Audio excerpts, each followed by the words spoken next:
One of the most important things in a transmission line is the reflection coefficient gamma. So you have a transmission line and you have the load ZL.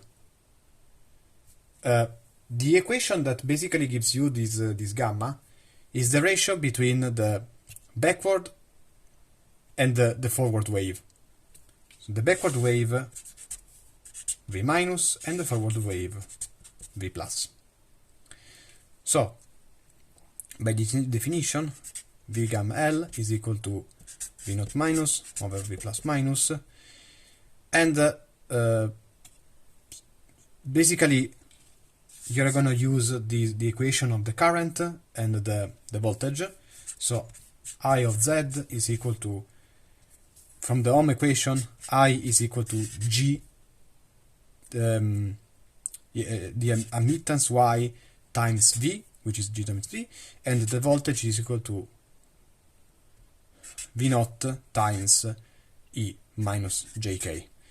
I'm gonna use this equation, but written in a more, how can I say, more in a longer way. So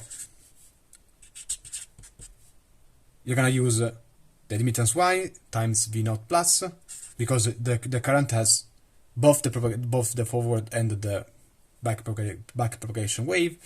So JK Z, I don't have enough, minus epsilon Y V naught minus E plus JKZ. This is the first term owing to the forward wave, and this is the term of the backward wave. Ignore this for now. And the voltage Vz is equal to V naught plus, the same, E minus JKZ plus V naught minus E plus JKZ. So again, this is the forward contribution, and this is the backward contribution. You have to do so the impedance is the ratio between it is the ratio between the voltage and the current. So basically what you're gonna do is to write this ratio, and so let's write here what we're gonna use. So first, let's start with by writing the reflection coefficient of this load.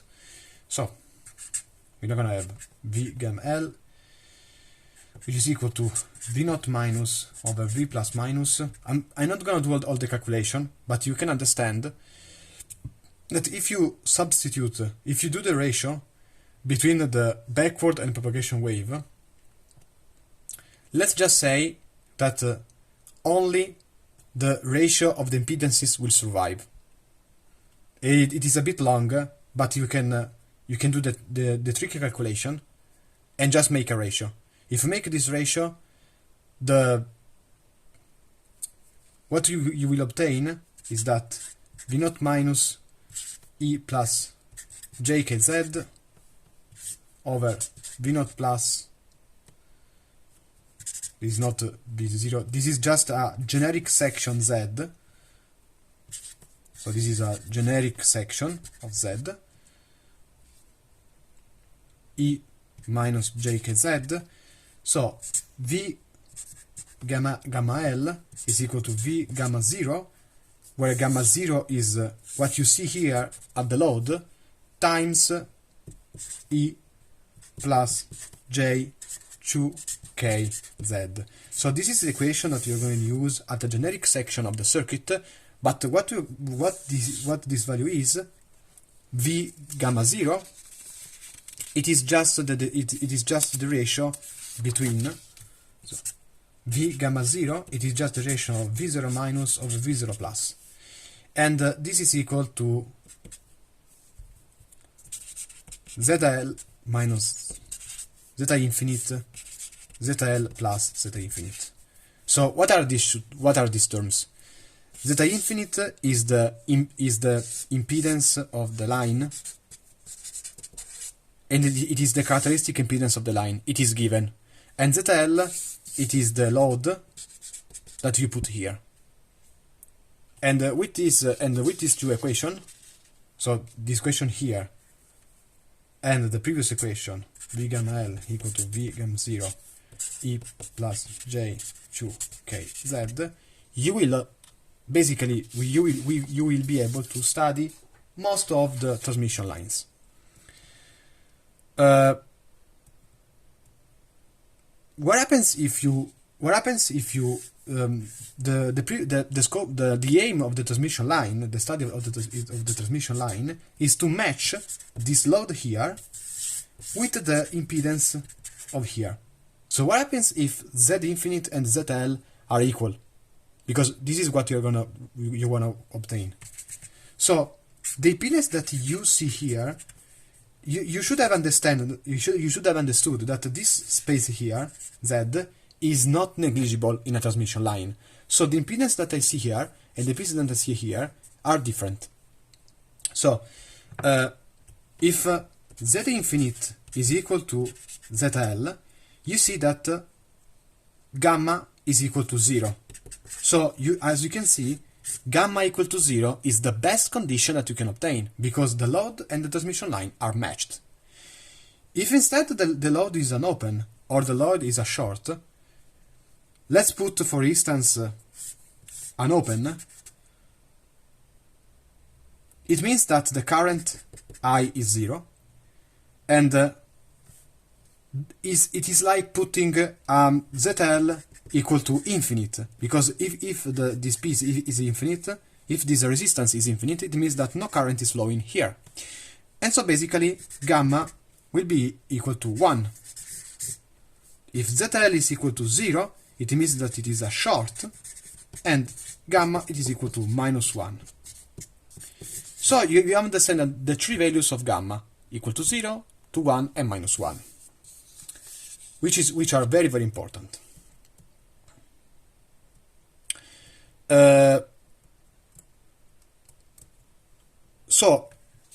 Why the gamma is important?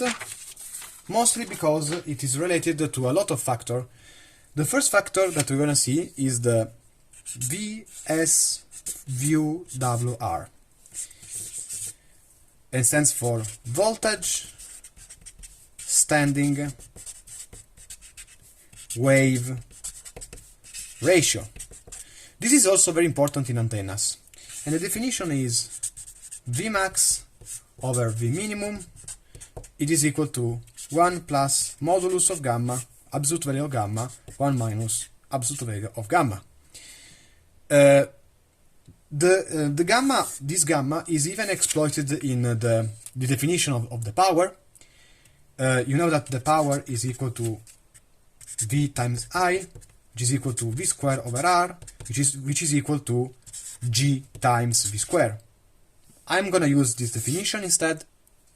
So P of Z is equal to 1/2 the backward wave plus 1/2 the other wave. So 1/2 Y infinite V plus square.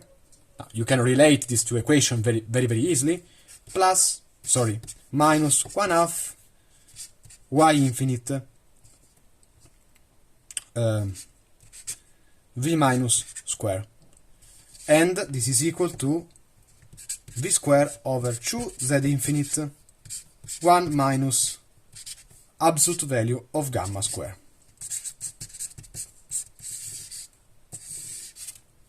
So, as you can see, this gamma is very, very, very important in transmission lines. So, as you can now, let's use the previous value of gamma, which are gamma equal to 0. It is matched. Gamma equal to 1 is the this is also always greater than 1. Greater than 1. Gamma equal to 1, it was the open, and gamma equal to -1, it is the short. So let's use this into these two equations, and let's see what happens. So if gamma is equal to 0, it means that you have a matched, and as you can see, you have S equal to 1. So if gamma equal at 0, you have S equal to 1. And what about the power? Well, the power is v squared over 2z. So you have the best condition, or the best possible condition here. Because it is exactly all the power going from the voltage to the source. So you have v squared over 2z. If you have an open circuit, basically as you can see, if you have an open, you don't have any current flowing in the circuit. So you can't even talk about power, because no current is flowing. Indeed, if you put gamma equal to 1, you're gonna have 1 minus 1 equal to 0. So the real power is 0. So the power is a pure reactance. The load is a pure reactance, like a capacitance. A capacitance load does not consume any power. And the same is for the short. So inductance power does not consume any power. So short or open have the same impact on the power. If gamma is less than 1, and this happens in lossless, in the lossy transmission lines, the reflected power is smaller than the incident power.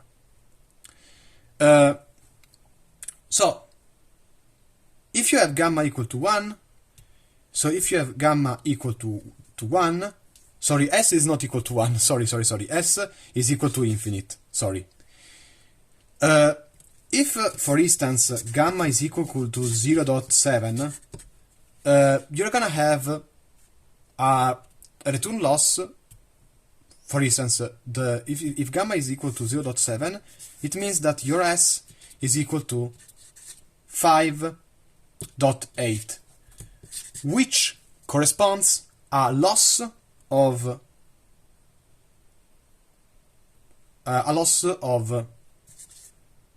3 dB, 3 decibel. So the closer this value gets to 1, sorry, if gamma is equal to 0, you actually have 1 as, sorry, if gamma equal to 0, you actually have 1. It was right before. So as you arrive near the matching, S tends to 1. But if you are far from the matching, the loss is higher.